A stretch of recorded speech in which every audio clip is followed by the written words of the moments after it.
رسول کریم صلی اللہ علیہ وسلم نے ارشاد فرمایا، اگر تم میں سے کسی شخص کے دروازے کے سامنے سے نہر گزرتی ہو اور وہ دن میں 5 مرتبہ وہاں سے غسل کرتا ہو، صحابہ مجھے بتاؤ اس کے بدن پہ کوئی میل کچیل رہے گا؟ تو صحابہ نے عرض کی، اے اللہ کے رسول، اس کے بدن پہ کوئی میل کچیل نہیں رہ سکتا جو دن میں 5 مرتبہ غسل کرتا ہے۔ فرمایا یہ 5 نمازوں کی مثال ہے، جو 5 نمازیں پڑھتا ہے اس کے بدن پہ گناہوں کا میل نہیں رہتا ہے، اللہ اسے ستھرا کر دیتا ہے، اسے پاک کر دیتا ہے۔ ایک نماز سے لے کر دوسری نماز کا وقت، درمیان میں جتنا وقت ہے اس کے جتنے گناہ ہیں، دوسری نماز ان گناہوں کا کفارہ ہے۔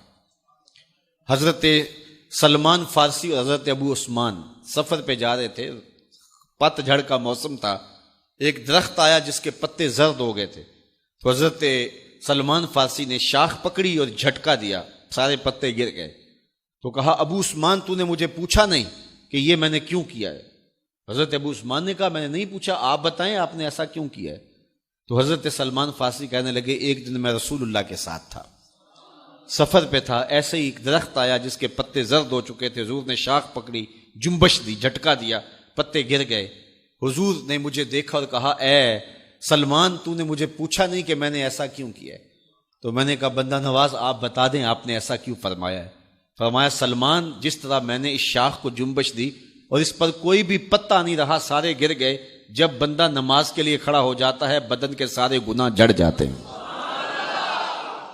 اللہ کی توفیق سے میرا خیال ہے کہ آپ سارے لوگ نمازی ہوں گے، اور میری مائیں بہنیں اور بیٹیاں جو تشریف لائی ہیں انہیں بھی 5 گانا نماز کا شعور اور توفیق نصیب ہوگی۔ آج ہم یہاں سے عزم کر کے جانا ہے کہ ہمارے خاندان میں، ہمارے رشتہ داروں میں، ہماری اولادوں میں اگر بدقسمتی سے کوئی بے نمازی ہے تو آج عزم کر کے جائیں کہ وہ بے نمازی نہ رہے، اتنے زور سے تبلیغ کریں گے کہ وہ نماز پڑھنے پہ مجبور ہو جائیں گے۔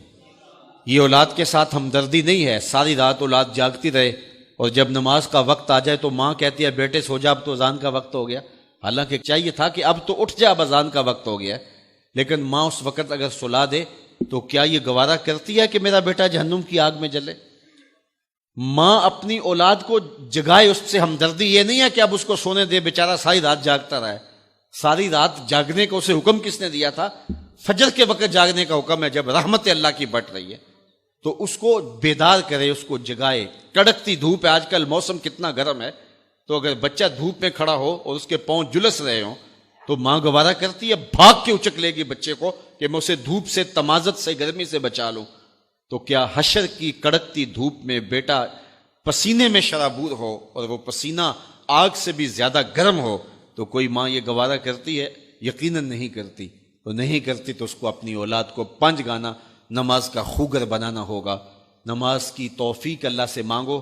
آج کے اس اجتماع میں یہی پیغام ہے اور یہی دعوت ہے اور یہی قرآن مجید کی تعلیمات کا خلاصہ ہے۔ 1 بار نہیں، 2 بار نہیں، 10 بار نہیں، 20 بار نہیں، 100 بار نہیں، قرآن و حدیث کے اندر 750 مرتبہ نماز کا حکم آیا ہے۔ آپ ذرا غور کیجئے، 1 مرتبہ کہہ دینا کیا کافی نہیں ہے؟ لیکن 750 مرتبہ تمہارے کریم رب نے تمہیں بار بار کہا ہے، تمہارے کریم رسول نے تمہیں بار بار کہا ہے کہ نماز پڑھو۔